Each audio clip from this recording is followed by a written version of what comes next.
우리 같이 하나님의 말씀 한 구절 찾아 읽겠습니다. 여호수아 24장 14절 15절입니다.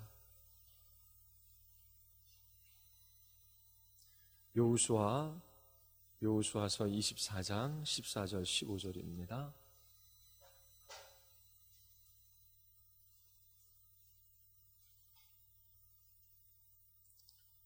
우리 같이 함께 읽겠습니다.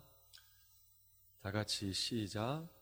그러므로 이제는 여호와를 경외하며 성실과 그를 섬길 것이라. 제하여 버리고 여호와만 섬기라.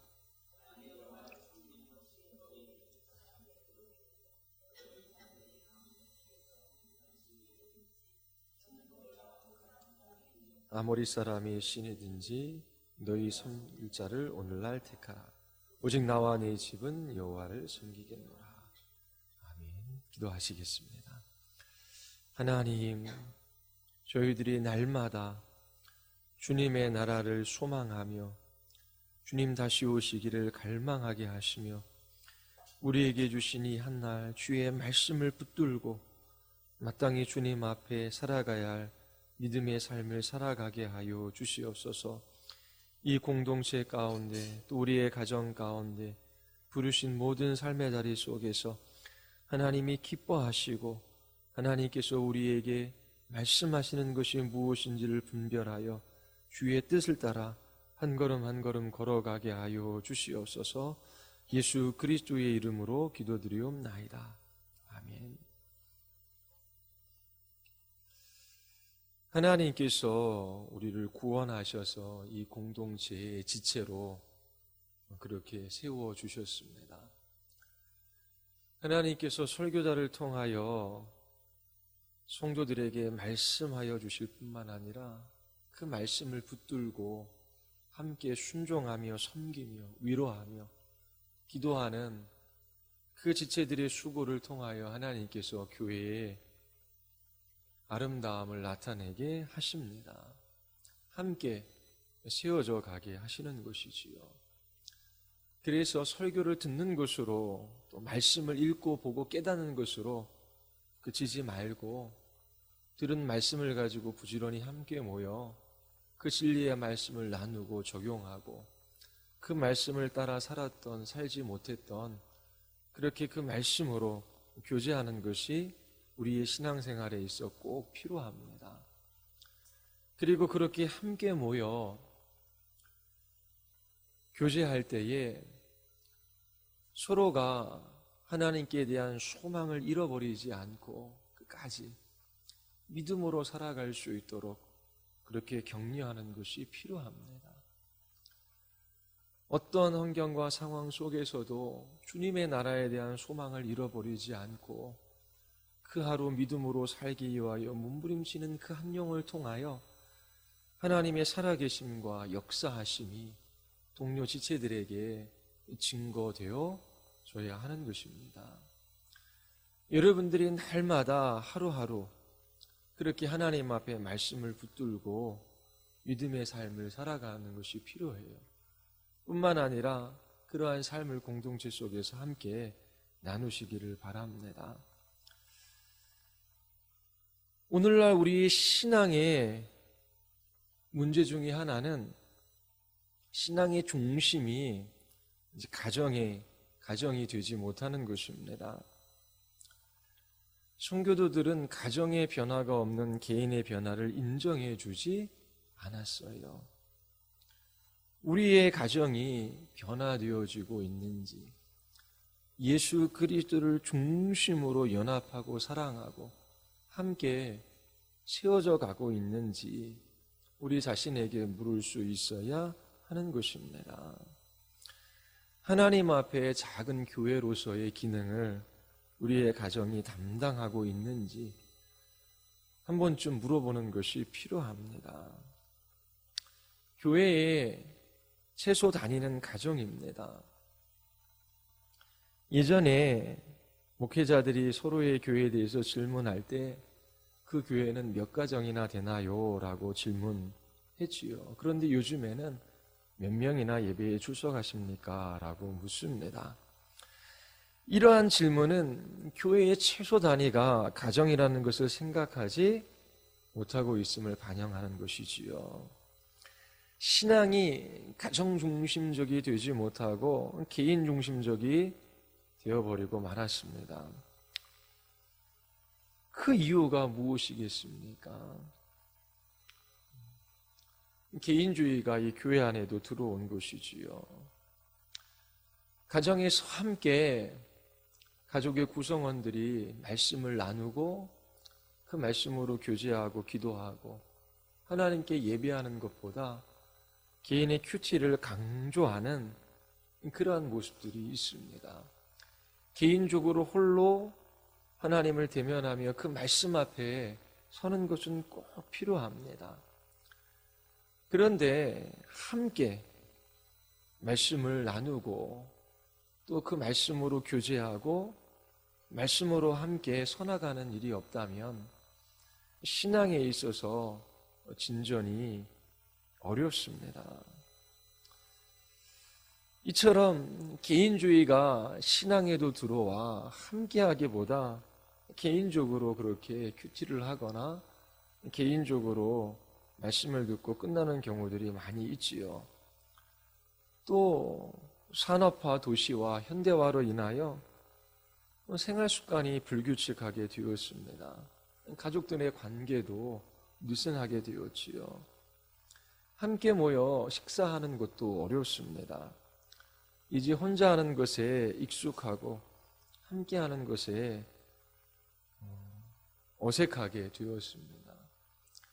그리고 스마트폰부터 시작해서 그렇게 사람과 사람을 대면하여 이야기하고 교제하는 것보다 비인격적인 그러한 대중매체나 스마트폰을 통해서 홀로 살아가는 것에 사람들은 익숙해져 있습니다. 고등학교 여학생인데 친구들하고 그렇게 카톡을 해요. 밤새도록 아주 빠른 속도로 그렇게 카톡을 합니다. 그런데 이 여학생의 말이 카톡을 할 때는 너무나 자연스러운데 얼굴을 대면하고 말을 하는 것은 쉽지가 않대요. 인격적인 관계를 맺으며 대화해 가는 것도 어려운 시대가 되었습니다. 이처럼 가족의 결속력은 떨어지고 삶의 중심이 가정이 되지 못하고 있어요. 이제는 부모가 신앙을 자녀들에게 전수할 기회를 갖지 못하고 있지요. 너무나 바쁘게 살아갑니다. 신앙 교육은 교회에 의탁할 뿐이에요. 그리고 한국은 기독교 역사가 짧습니다. 부모로부터 가정에서 신앙을 전수받은 경험이 없어요. 받은 것이 없기에 자녀들에게 나눠줄 것도 극히 적습니다. 가정에서 함께 예배하거나 말씀을 가지고 함께 대화하는 이 일들은 거의 일어나고 있지 않습니다. 그러기에 가정의 중심에 그리스도가 계셔야 하고 그분의 말씀을 통하여 함께 세움을 입어야 되는데 그렇지 못하는 모습들이 너무나 많은 것이지요. 가정이 이처럼 신앙으로 서나가지 못하면 교회도 바로 설 수 없습니다. 개인적인 신앙에 물들인 사람들이 교회에 많이 모여들지요. 그런데 언제든지 뿔뿔이 흩어질 수 있는 사람들입니다. 그리고 쉽게 신앙을 저버릴 수도 있습니다.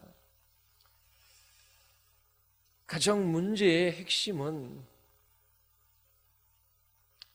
영적인 것이고 신앙적인 것이에요. 가정에 많은 어려움이 있다라고 하지만 중심에 그리스도가 계셔서 그분의 통치와 다스림을 받으며 순종하며 그 말씀을 따라 살아가지 못하는 것이 문제이지요. 그래서 가정 가운데 불신자가 있다면 교회 공동체 안에 함께 속해서 신앙생활을 해나가지 못한다면 가정의 본질적인 문제가 해결되어질 수가 없습니다. 부지런히 복음을 전해야 돼요.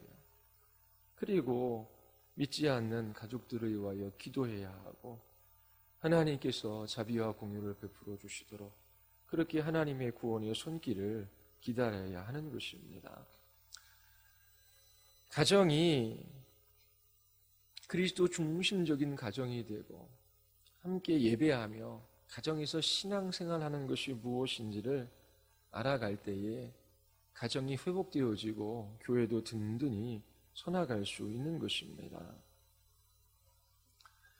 하나님께서 우리를 구원하셔서 이 땅에 잠시 머물게 하셨습니다.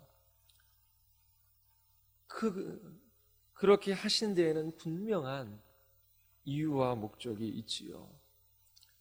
이 땅에서 하나님을 예배하는 예배자의 삶을 살아가게 하신 것입니다. 날마다 하나님이 하나님 되심을 인정하며 그 하나님으로 인하여 기뻐하고 즐거워하며 그 하나님을 찬양하며 살아가는 삶이지요. 환경도 상황도 나를 어렵게 하고 힘들게 해요. 그리고 더 이상 한 걸음 내딛지 못하도록 그렇게 우리의 발목을 잡습니다. 그러한 때에 눈을 들어 예수 그리스도를 바라봅니다.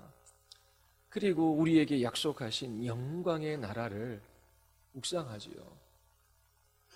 주님께서 그 나라로 우리를 이끌어 가실 거예요.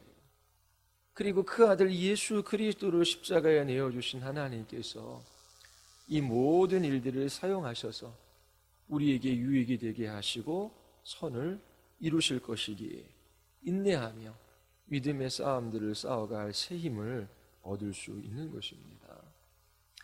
이처럼 어떠한 형편 속에서도 하나님이 하나님 되심을 인정하며 그렇게 주님을 찬양하는 삶을 살아가도록 우리를 부르셨어요.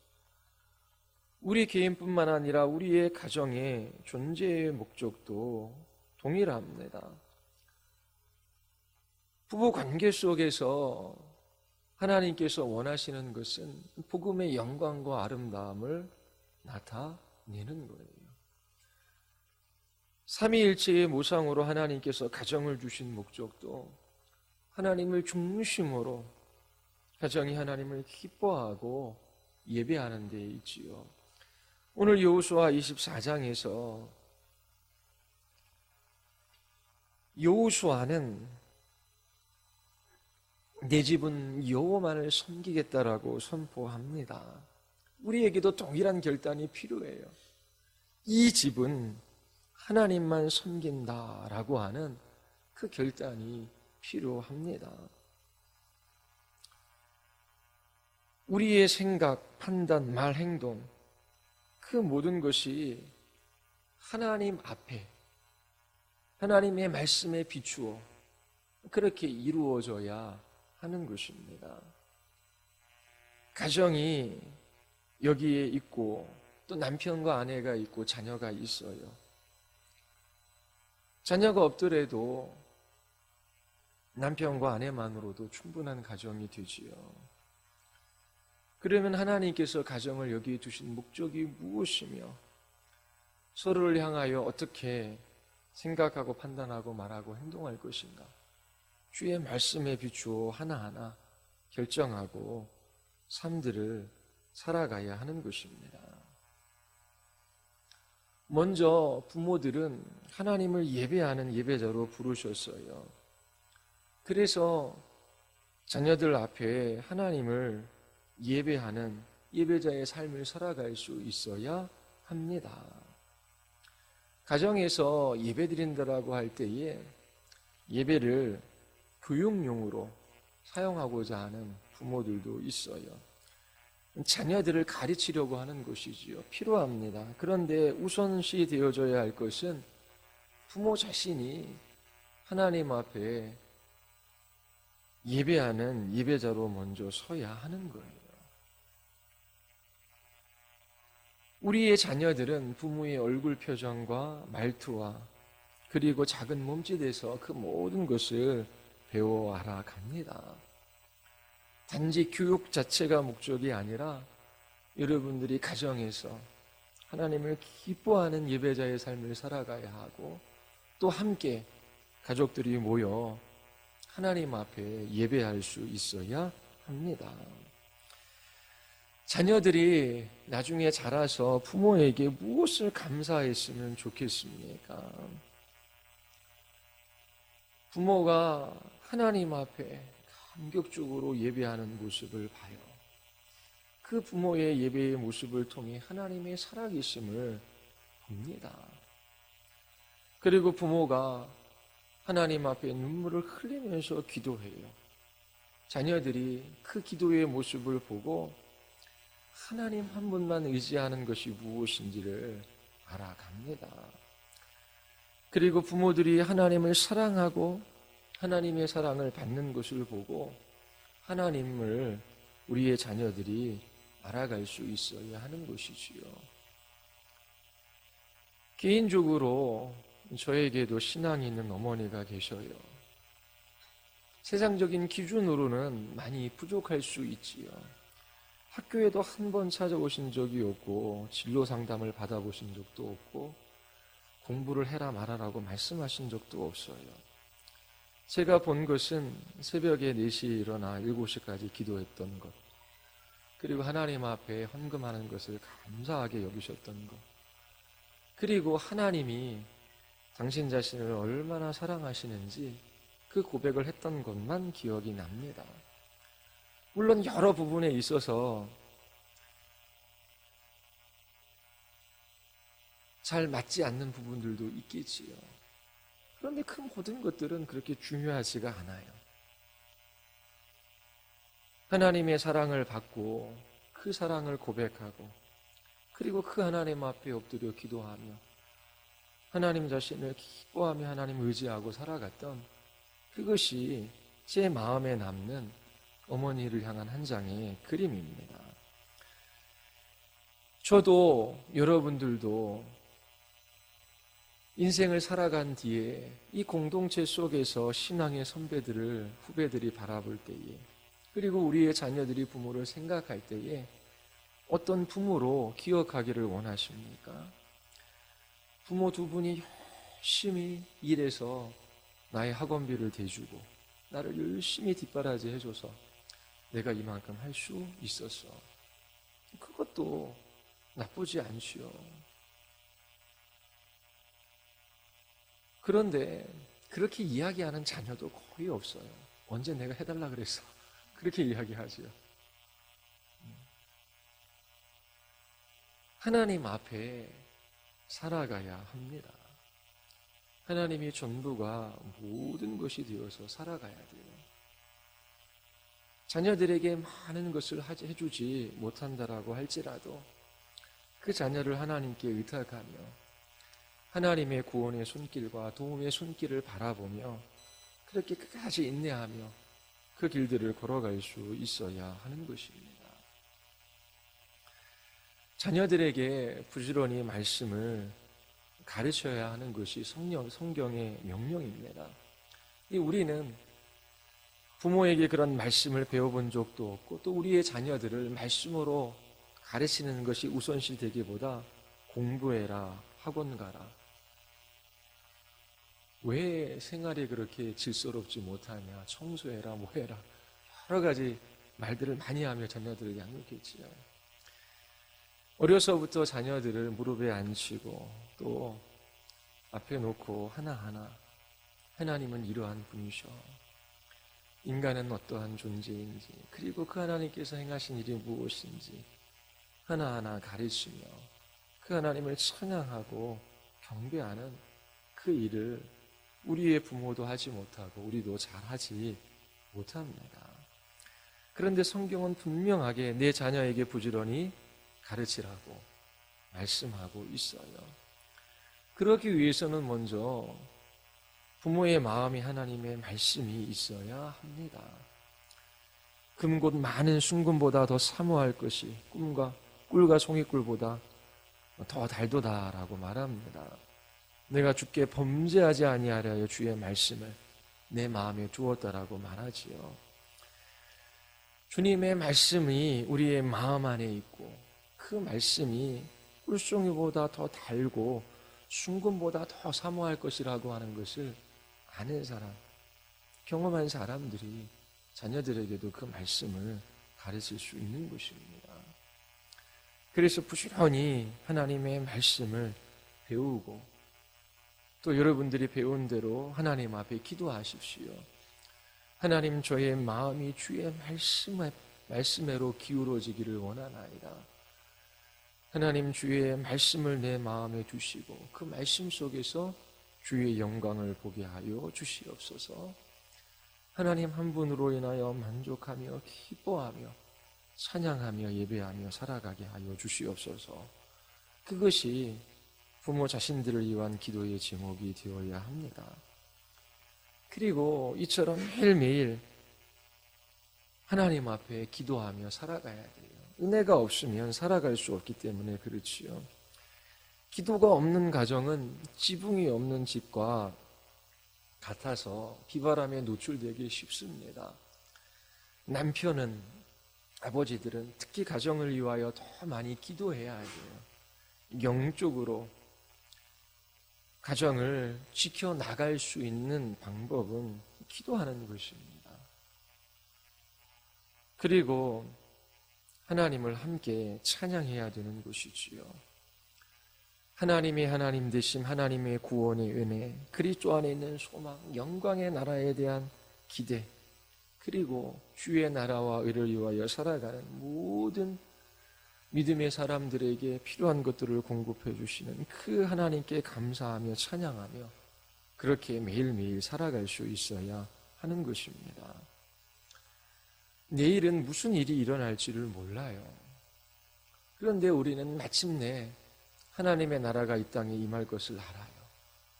영광스러운 주의 날이 가까이 다가오고 있음을 우리는 보고 있어요. 그래서 멀리 주의 나라를 바라봐야 돼요. 그것이 최종 목적지입니다. 그리고 오늘 하나님의 말씀을 사모하고 그 말씀을 자녀들에게 가르치고 기도하고 찬양하고 하나님 앞에 예배하며 그 한 날을 살아갈 수 있어야 하는 것입니다. 가정에서 함께 예배드리시기를 바랍니다. 그리고 가정과 가정들이 모여서 함께 예배하고 또 말씀으로 교제하기를 바랍니다. 가정에서 예배드릴 때 어떻게 해야 되는지 구체적인 실천 방법 몇 가지를 말씀드리고 말씀을 마치겠습니다. 일단은 두 극단을 피해야 합니다. 가정에서 말씀을 함께 읽고 찬양하고 예배하는 그것에 대하여 이상적인 생각을 갖지 말아야 합니다. 이렇게 예배하고 기도하고 자녀들과 함께하면 정말 예전에 경험해보지도 못했고 알지 못했던 놀라운 일들이 일어날 거야. 그러한 가정 예배에 대한 이상적인 생각들 피해야 합니다. 그리고 하다 보면 대부분 가정 예배를 못 드리는 때들이 많아요. 그런데 결코 포기하지 말아야 돼요. 이 두 극단을 피하시기를 바랍니다. 가정 예배에 하나님께서 복 주시기를 위하여 기도하며 준비하십시오. 가장 좋은 것은 매일매일입니다. 저희도 조금 해봤는데 아침에 일어나서 10분, 15분이면 되거든요. 부모의 결단과 결심이 필요하고 그리고 어려서부터 훈련되는 것이 필요하지요. 매일 직장에 출근하기 전 다 함께 일어나서 씻고 10분, 15분이면 되는데 그 하루에 10분, 15분 내리가 그렇게 어려워요. 찬양 한 곡 하고 말씀 한 구절 읽고 아빠가 자녀들을 위하여 기도하고 출근하면 얼마나 좋겠습니까? 저녁 때 30분 정도 시간 내서 매일매일 모이는 것은 결코 쉬운 일이 아니에요. 가장 좋은 것은 매일매일 가족의 구성들이 함께 한자리에 모이시는 시간을 갖는 것입니다. 그런데 어려우면 일주일에 한 번이라도 토요일이나 주일 저녁에 모여서 함께 예배하십시오. 예배드릴 장소를 잘 마련하고 그리고 방해받지 않도록 해야 돼요. 한번 집에서 가정 예배를 드리는데 전화가 울려요. 아내가 전화기를 옆으로 빼고 계속 전화를 받더라고요. 급한 전화인가 봐요. 마음이 상하더라고요. 그래서 방해받지 않도록 그 시간에는 아내들이 잘 준비해야 합니다. 그 시간에 주일날 들은 설교 말씀을 가지고 함께 자녀들과 나누는 것이 필요해요. 요즘에는 신앙 고백서, 문답서, 또 교리서, 또 주기도문, 사도신경, 십계명 좋은 내용들이 많이 있고 그것을 해설해 주는 책이 있어요. 그것을 가지고 그렇게 함께 모여도 좋지요. 기도하되 기도는 길게 하지 말고 단순하고 깊고 간결하게 해야 합니다.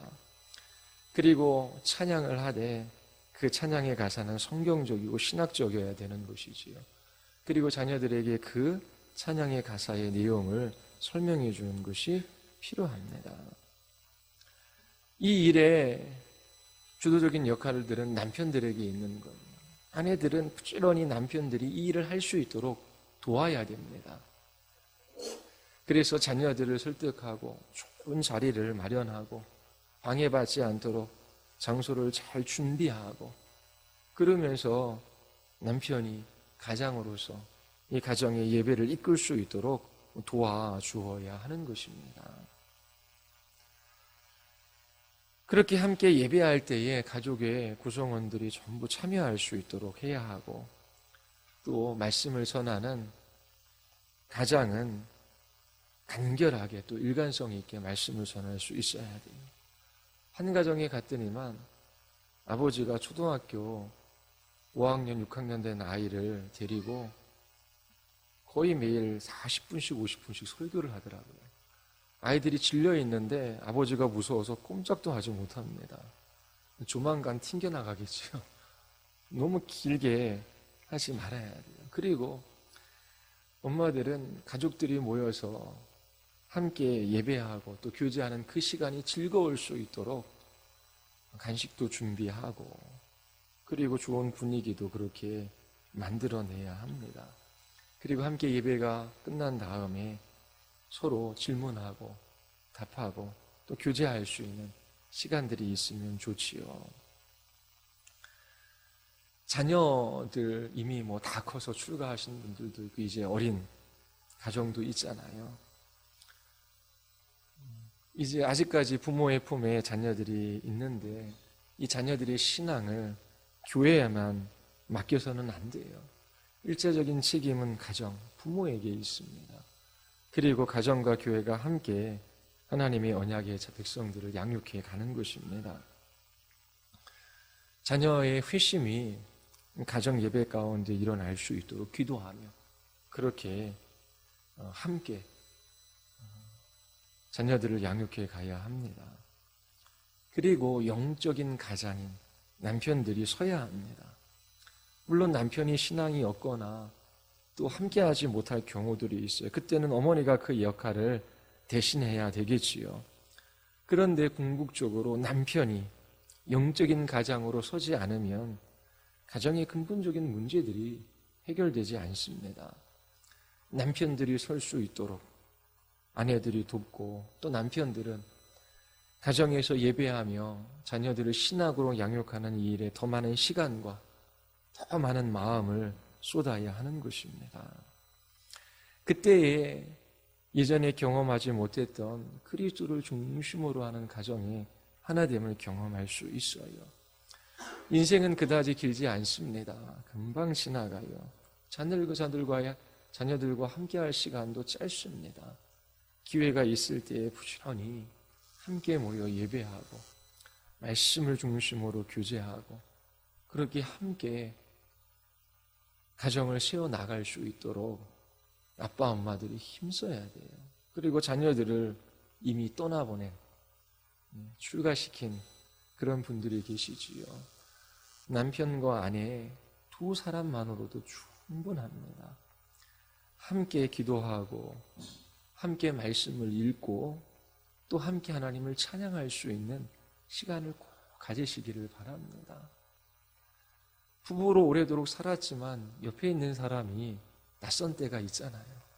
왜 이 사람이 내 옆에서 자고 있지? 그런 생각이 드는 때가 없습니까? 그리스도를 제외하고 두 사람이 사랑하고 연합하고 하나 되는 것은 없어요. 하나님께서 그렇게 우리를 지으신 것이 아니에요. 두 부부 사이에 그리스도가 중심이 되고 서로 그리스도를 바라볼 때에, 그리스도를 향하여 한 걸음 한 걸음 옮길 때에 거기에 사랑과 연합, 하나됨의 경험이 있어요. 하나님께서 이 사람을 내 안에 내 남편이 되게 하셔서 너무나 감사하다.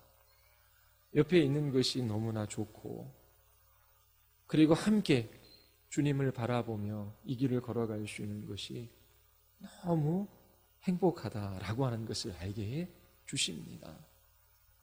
물론 이 땅에서는 완전함이 없어요. 그러다가도 또 싫어지는 경우들도 있지요. 그런 때문에 예수님을 바라보는 것입니다.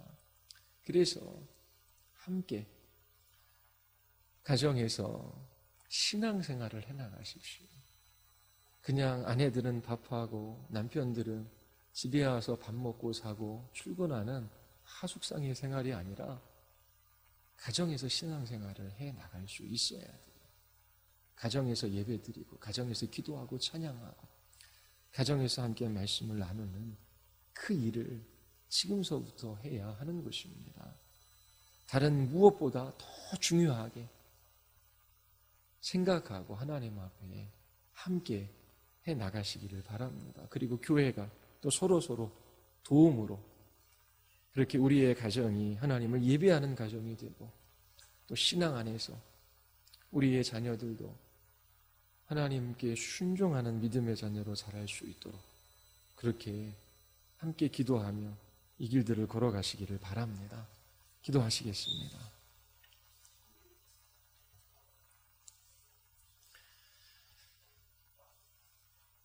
시간이 지나고 나면 우리가 마음 쓰고 우리가 물질도 쓰고 시간도 썼던 그것이 정말 가치가 있는 일이었는지 없는지가 나중에 판명될 것입니다.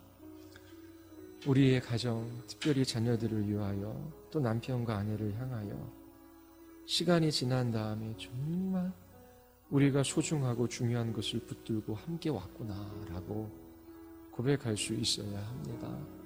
그것은 가정에서 하나님을 예배하고 함께 말씀 안에서 교제하고 함께 기도하는 것입니다. 그렇게 헤어지지 못했다라고 할지라도 낭망하지 마십시오. 하나님께는 늦어서 못하는 일은 없습니다. 지금이라도 가정을 위하여 기도하고 또 함께 신앙생활 할 수 있도록 주께 은혜를 구하며 주의 도우심의 손길을 구하십시오. 하나님께서 우리의 각 가정에 은혜를 베풀어 주실 것입니다. 우리 이 시간 남편과 아내 또 우리의 자녀들, 우리의 가족을 위하여 하나님 앞에 기도하고 하나님, 주님 오시는 날까지 우리의 가정이 하나님만 섬기게 하여 주시옵소서. 다른 모든 것을 잃어버린다라고 할지라도 저희들이 주님을 잃지 않고 주님에게 붙들린 바 되어 함께 이 믿음의 길들을 걸어가게 해달라고 우리 같이 한번 기도하시겠습니다.